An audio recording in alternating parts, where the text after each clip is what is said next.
asenso mararating kung handa kang tiisin ang hirap at pagod. Sa problema huwag kang malunod, umaahon ka huwag lumubog, pagkat ginhawa naman ng susunod. Iwasan mo ang ingit, ang sa iba'y ibig mong makamit. Dapat nga ika'y matiwasan na pala ng iyong kapatid. Ibig kong ipabati na lahat tayo ay kapit-bisig. Mga kababayan ko, dapat lang malaman nyo, bilib ako sa kulay ko, ako ay Pilipino. Kung may itim o may puti, mayroon naman kayo mangi. Isipin mo na kaya mong abutin ang iyong minimiti.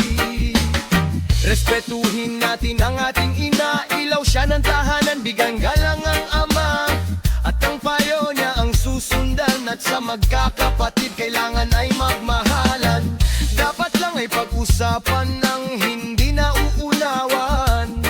Huwag takasan ng pagkukulang, kasalan ay panagutan, magmalinis ay iwasan. Nakakainis, marumi naman ng makaaway, ipagbati. Kumit na ka at huwag kumampi, lahat tayo'y magkakapatid. Anong mang mali ay ituwid, magdasal sa Diyos may kapal.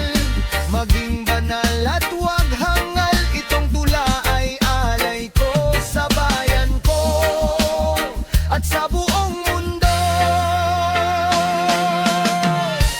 Mga kababayan ko, dapat lang malaman nyo, bilib ako sa kulay ko, ako ay Pilipino. Kung may itim o may puti, mayroon naman kayo mangi. Isipin mo na kaya mong abutin ang iyong minimisti. Dapat magsumikap at nang tayo'y di maghirap, trabaho mo, pagbutin mo, dahil pag gusto mo ay kaya mo. Kung kaya mo ay kaya niyan, kaya nating dalawa, magaling ang atin. Yan ang laging iisipin, pag asenso mararating kung handa